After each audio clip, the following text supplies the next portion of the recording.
Hello and welcome to Chapter 2, Developing the Research Idea.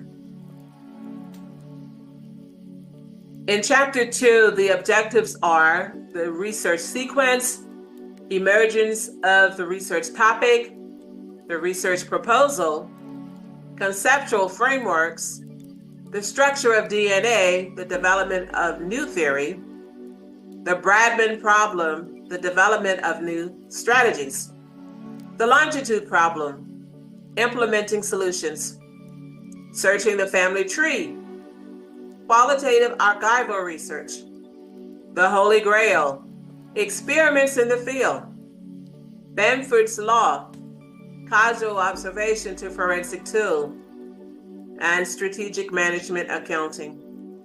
Of course, we will not cover all of these objectives in this video, but I will cover the most important ones for you to know. So where do you start? Where do you start? Where do you start your research? Where do you begin? And how do you get from where you are to where you should begin? And we will answer those questions. Asking questions. Beginning a research project is a crucial step in the research process. And it involves several key stages and considerations. First, you have to identify your research topic or the question. You're going to start by selecting a broad area or field that interests you. Then you're going to narrow down your focus to a specific research topic or question that is both meaningful and feasible. So your goal for a capstone, your goal for your research project is to solve a problem. In other words, what problem or concern do you see within accounting and finance that you would like to try to solve? So it should be clear, it should be well defined. In research, a theory, like we stated in Chapter 1, is a systematic and organized set of concepts, explanations, and principles that helps explain and predict phenomena in a particular field or domain. Now, theories provide frameworks for understanding complex phenomena, and it also guides researchers in making sense of their observation and their findings. Now, theories are often used to formulate hypotheses, design research studies, and also to interpret results. So you're seeking solutions to an accounting or finance problem. The research sequence. According to the author of the textbook, he stated that there are 7 stages of sequence or research, 7 steps. 1 is identify broad area. 2, select topic. 3, decide approach. 4, formulate plan. 5, collect information. 6, analyze data. And 7, present findings.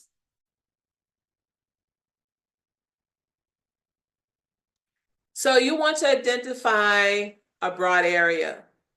You're going to narrow your focus from accounting in general to a stream associated with one topic. For example, management accounting, forensic accounting, tax regulations for small businesses, accounting ethics, tax codes. Okay? You're going to specify the sub-area to provide better focus. And you want to make sure you ask questions, lots of questions. Make changes if necessary to narrow the topic even further. Here are some, 3 general topic ideas. One, investigate the impact of financial reporting standards and regulations such as IFRS or GAAP on the transparency of financial statements. So with that topic, you might want to explore how the quality of financial reporting affects investors' decision, the stock market performance, or even corporate governance. Or you might want to analyze the role of technology and artificial intelligence in enhancing or disrupting financial reporting processes. What about corporate governance and ethics? For a general topic like that, you might want to examine the relationship between corporate governance practices, such as board composition, executive compensation, and maybe audit committee. And you might want to examine the financial performance. You might want to investigate the ethical implications of accounting practices such as earning management, revenue recognition, and accounting fraud. Or you might want to analyze the effectiveness of corporate governance mechanisms in preventing financial misconduct and promoting ethical behavior within organizations. Another area to consider is taxation and tax planning. Now, these are just broad areas, okay? And they're just a few. I mean, I only named 3 here, but there are many, many more. So in taxation and tax planning, you may want to explore the impact of changes in tax laws and regulations on individual and corporate tax planning strategies. What about investigating the effectiveness of tax incentives and policies in promoting economic growth, investment, and job creation? How about analyzing the ethical and social implications of tax avoidance and evasions by multinational corporations and high net worth individuals? That's a good area. Now, like I said, these are just a few. These are just a starting point. And you can narrow them down further based on your interests, based on the specific research questions you want to explore. Also, consider the latest developments and emerging trends in accounting or finance to find topics that are both relevant and timely for your research. Now, these topics are just a starting point, and you can narrow them down.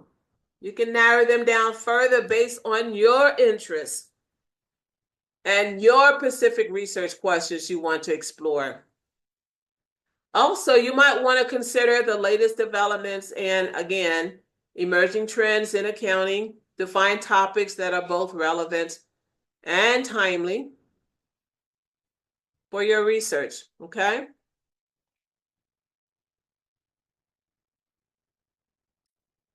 Okay, here is a question. According to the author, the first sequence of research is A, identify broad area, B, present findings, C, formulate plan, or D, none of the above.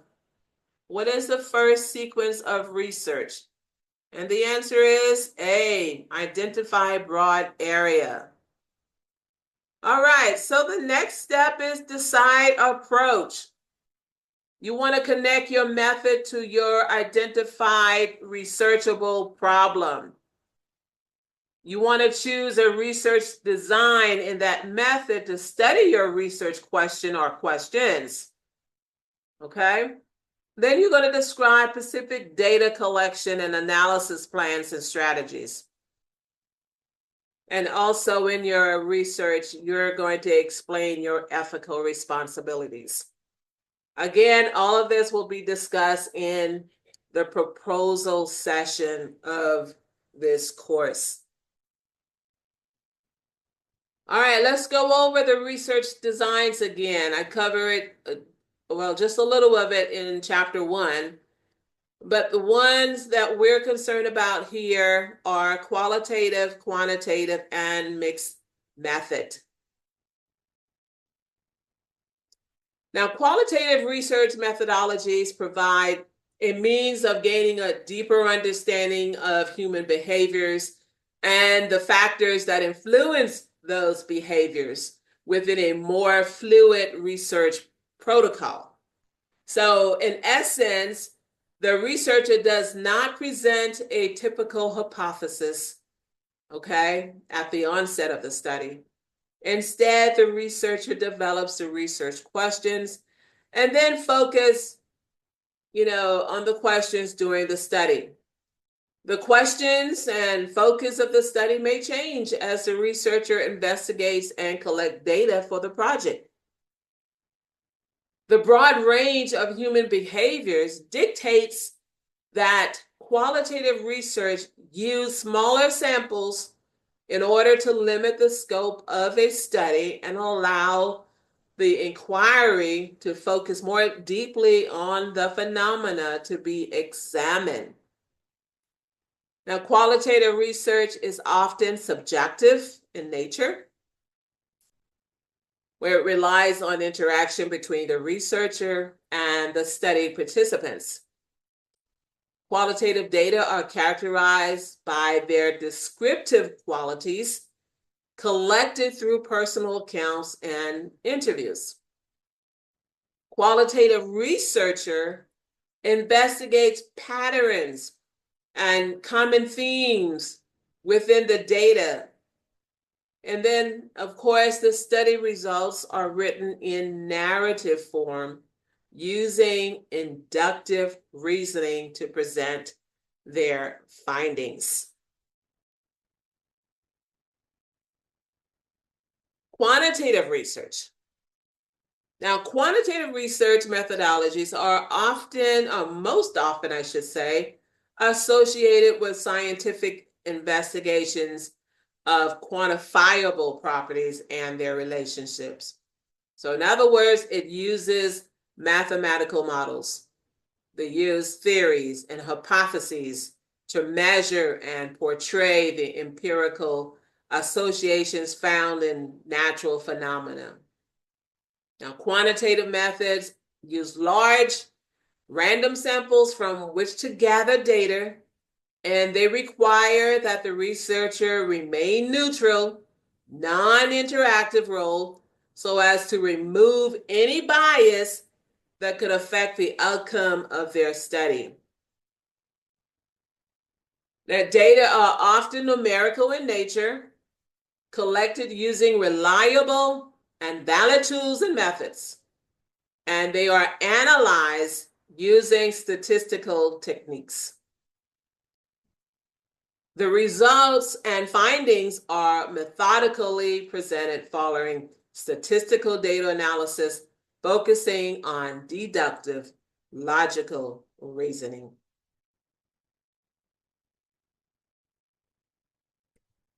The next method is the mixed method. Of course, mixed method involves both qualitative and quantitative. Okay? It involves both.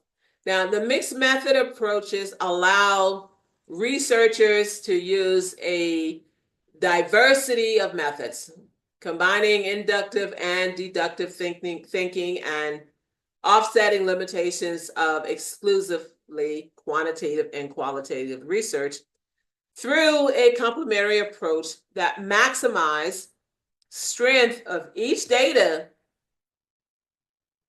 and it also facilitates a more comprehensive understanding of different issues and resolutions, problems and solutions. Okay, mixed method may be employed to produce a robust description and interpretation of the data. It makes quantitative results more understandable or understand broader applicability of small sample qualitative findings.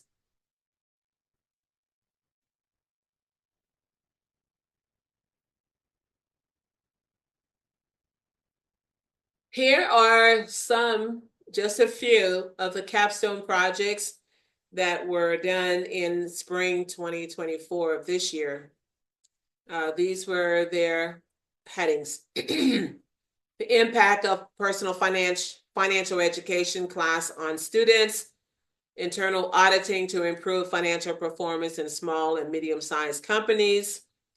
Another student did world gold market, state and trends of modern development in the USA. Another student did the impact of cloud-based software adoption on businesses and accountants, minimizing tax liabilities in companies. And another student did the finance all-rounder, artificial intelligence. These are just a few of the capstone projects that were done in spring 24. Problem statements and methods.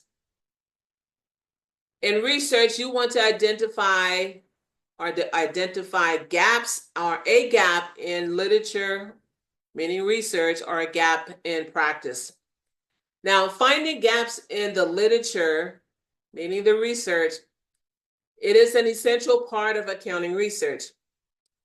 So in other words, when I say finding gaps, what it is referring to is that you want to identify areas where existing research is lacking or where there are unanswered questions.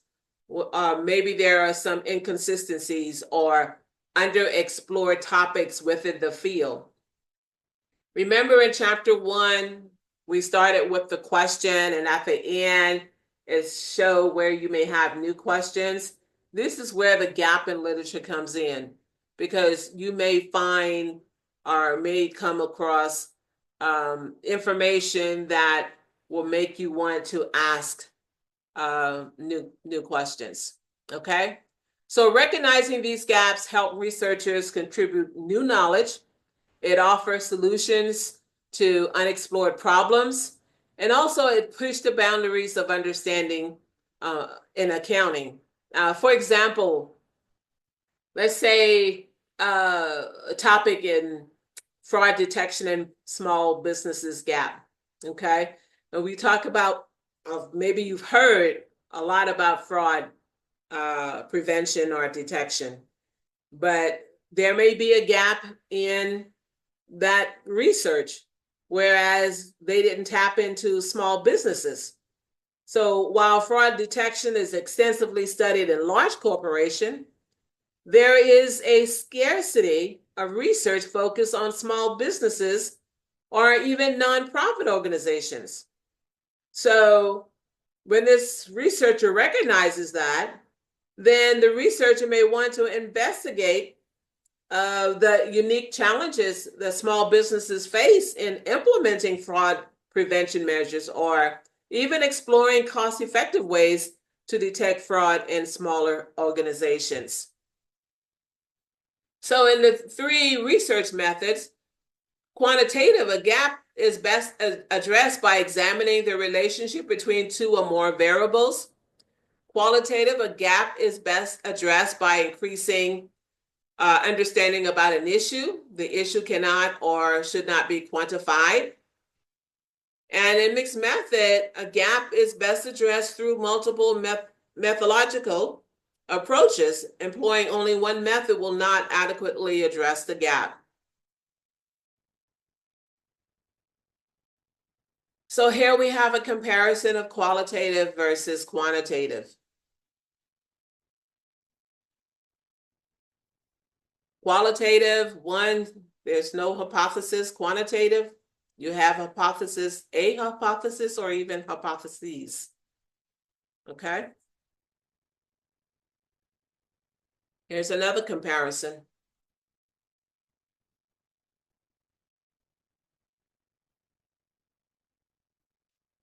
In qualitative, the design may be flexible and aspects may be adapted and changed as the study progresses. Whereas in quantitative, all aspects of the design are clearly structured prior to the start of the study and remain intact.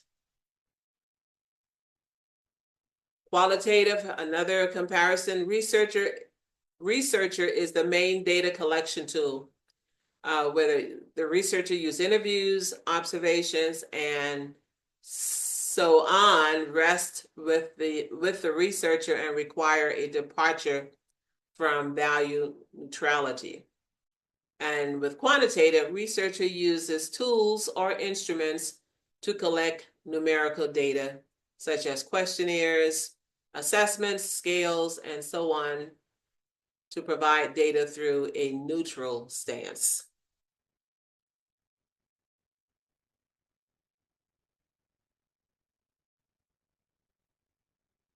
Formulate plan. Now, milestones and targets should be established here when you formulate your plan. Your research should be clear, and it should have a goal set as to when you want to accomplish the study.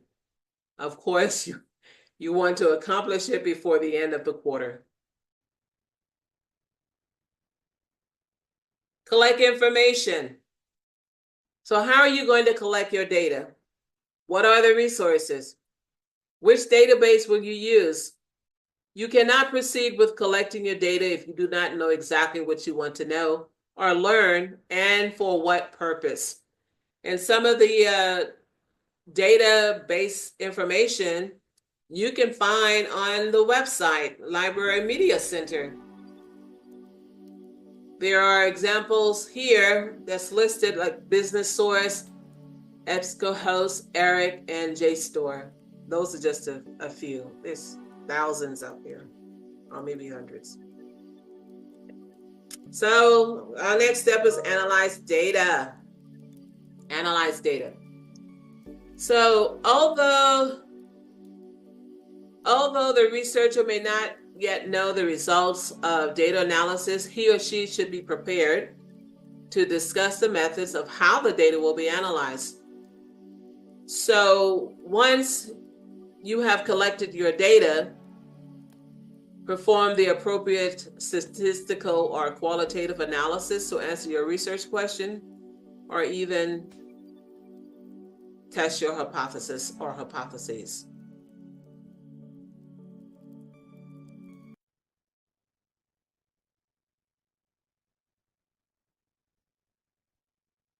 Present findings. For a quantitative study, once the data have been analyzed, the final step is to report the findings of your study. You as a researcher will convey whether or not the study provided enough evidence to accept the hypothesis or hypotheses as true, the extent of how the results can be generalized and to what populations, and any other findings that were discovered during the study. Also, this section, your finding, should also point out any limitations of the study and discuss ways that further research could strengthen your study or your research hypothesis. In the qualitative study, finding derived, or maybe I should say findings, are derived from a qualitative research study. They are commonly presented in a narrative style, as I stated earlier. The flexibility that is the hallmark of qualitative research is also present when the researcher designs the manner for presentation of findings.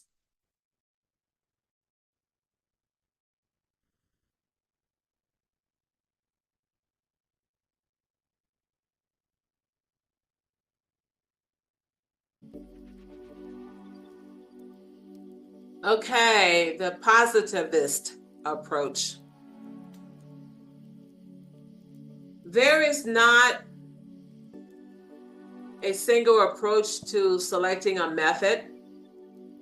The positivist approach in research is a philosophical stance that emphasizes the use of scientific and empirical methods to study observable phenomena. It is grounded in the belief that reality is objective and it can be measured and understood through systematic observation and experimentation, typically using quantitative methods.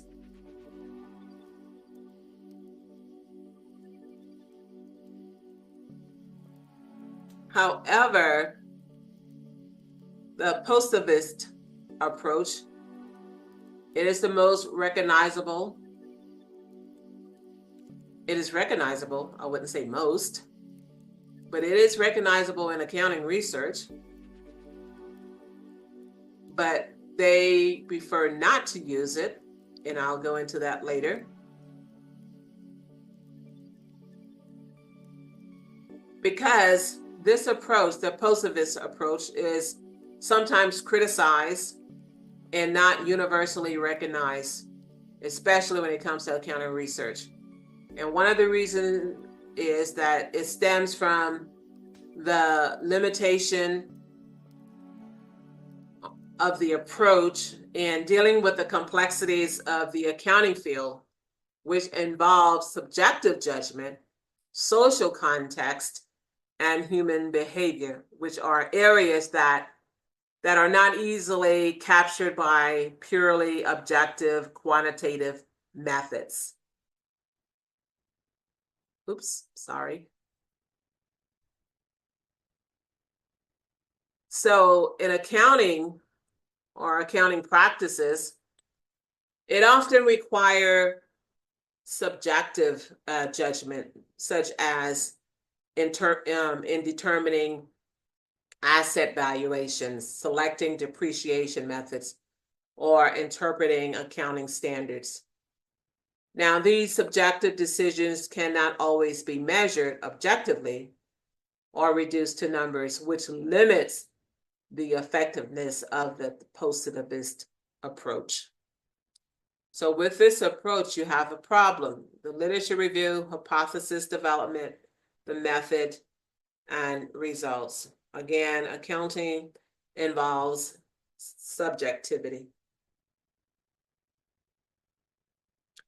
The research proposal. The proposal, which you'll have to complete, is a comprehensive description of a potential, and I say potential study, that is intended to examine a phenomena in question. So the main purpose of research, of course, is to increase knowledge, either in a specific disciplinary field or in the practice of a professional field. So for a solid proposal, the researcher needs to write in such a way that the study can be envisioned by the readers. So the proposal should be clear and concise with attention to detail. So when choosing a research topic, it should be of interest not only to the research, but also to the faculty member, which is me. So according to the author, a typical research proposal will include the following elements. This is a typical research proposal: a title, an abstract. Of course, you will not have an abstract. Abstracts are not completed until at the end of the study. Issues, objectives, literature, method, benefits. I will provide you with the outline for the research proposal.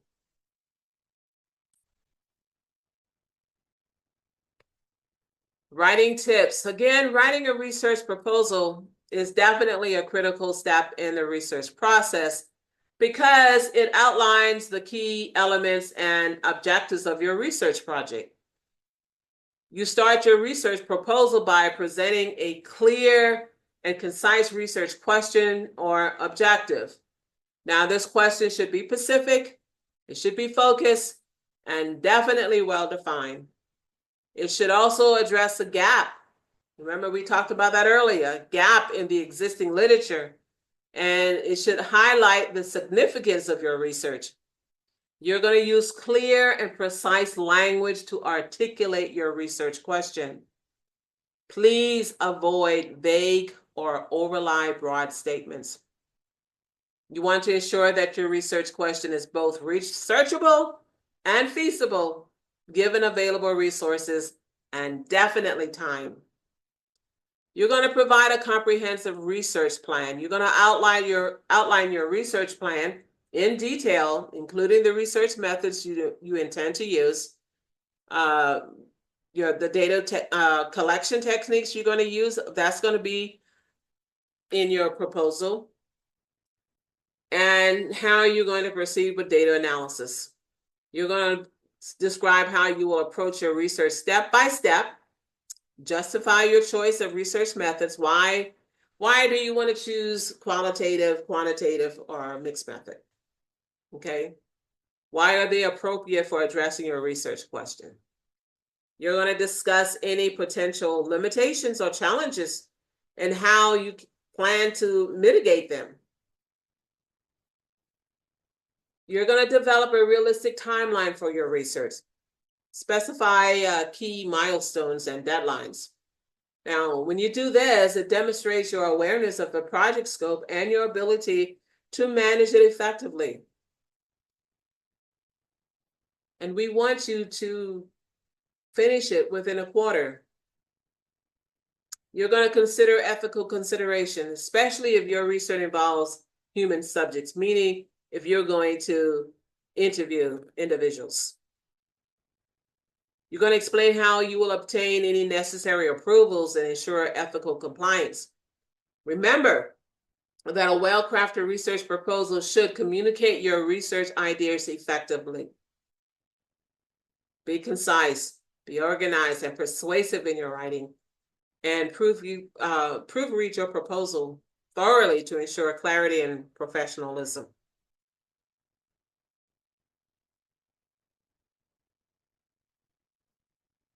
Quantitative research variables.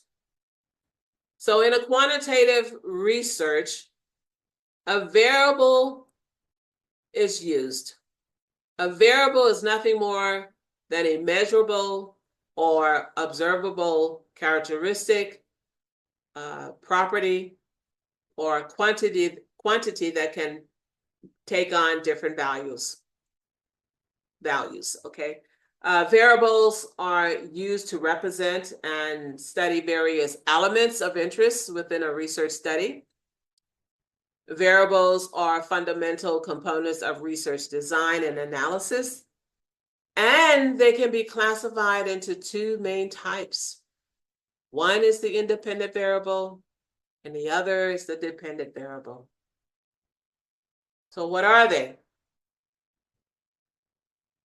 Independent variables are the factors or conditions that researchers manipulate or control in a research study.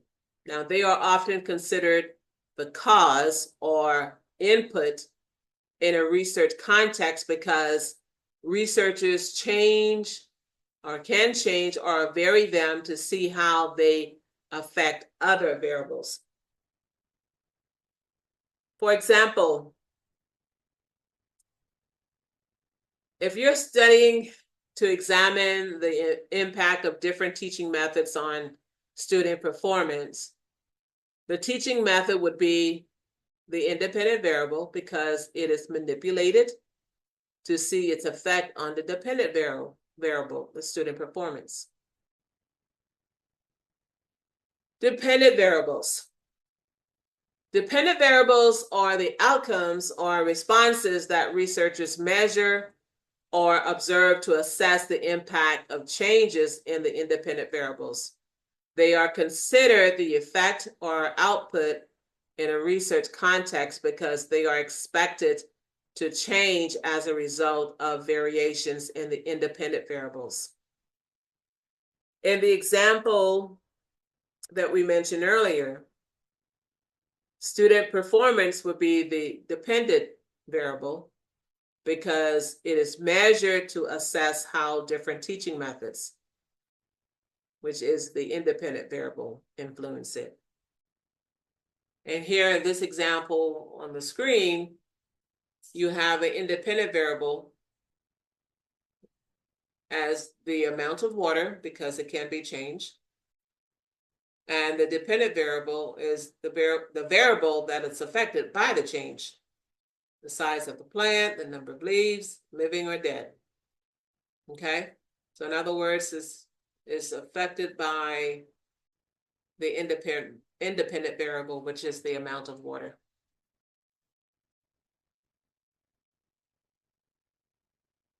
Again, dependent variables examined as the outcome of a research project.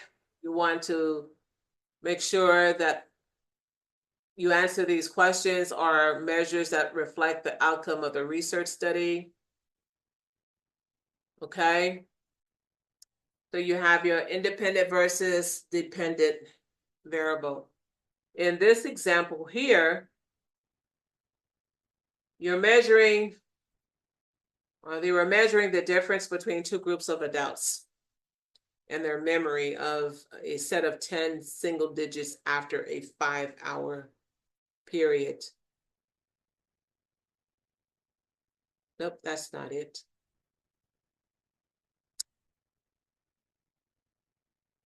Okay, it appears that I do not have that slide. Okay, so let's look at this slide. This one here is independent versus dependent. Independent variables on your left, and then you have your dependent variables. So the independent variable would be the number of stores, whereas the dependent variable is the total number of employees. Okay. Independent variables, the number of employees per store, and the dependent variable is total revenue. So you see the difference between the independent and dependent variable?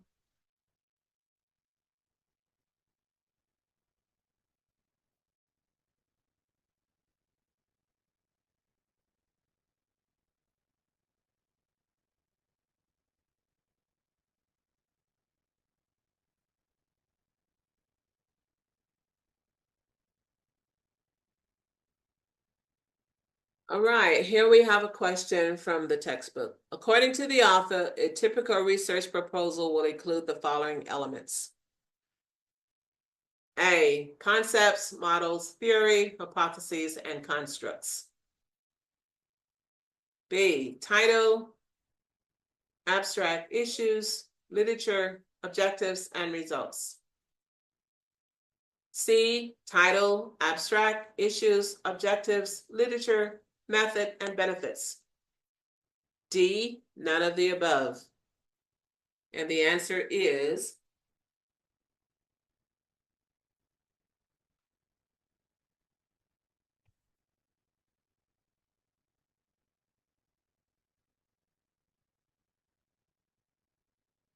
title, abstract issues, objectives, literature, methods, and benefits.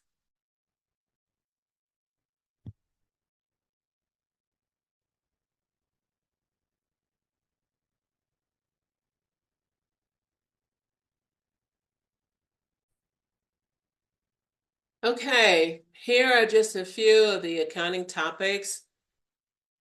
Cybersecurity and accounting research, accounting information system, financial accounting, management accounting, auditing, information systems, tax accounting, forensic accounting, political campaign accounting. Oh, that should be interesting, especially now.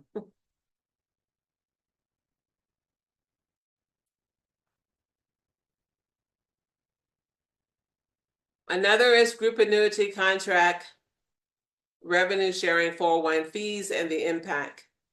Okay, this was a capstone project done by one of my former students. And the purpose of her study was to uncover the possibility of hidden fees within 401k plans and protect retirees' financial future. Her methodology that she used was she used secondary data using quantitative and non-experimental methods. The other capstone project was impact of current tax laws and regulations on corporation. Now, this was actually a qualitative study, and it was to evaluate the impact of current tax laws and regulations on corporations in the U.S.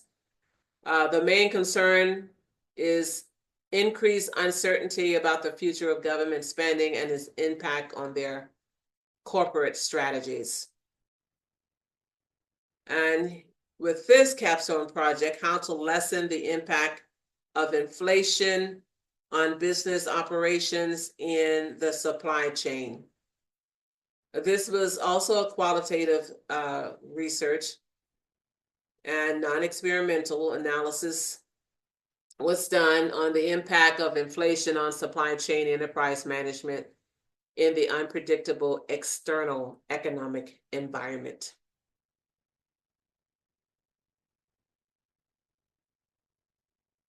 Here are 5 publications every accounting professional should read. Journal of Accountancy, the CPA Journal, Accountancy, Strategic Finance, and CFO. These are 5 publications. There are others. Research sources. There's a Journal of Accounting Research, the Journal of Accountancy, the American Accounting Association, Journal of Emerging Technologies in Accounting, Journal of Forensic Accounting Research, and Current Issues in Auditing.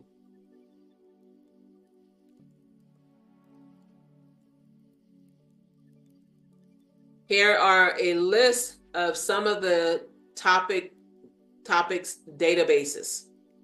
The Accounting Review, these are databases. Accounting Horizon, Issues in Accounting Education, Journal of Financial Reporting, Journal of International Accounting Research, the ATA Journal of Legal Tax Research, the Journal of the American Taxation Association. And that's the end of Chapter 2.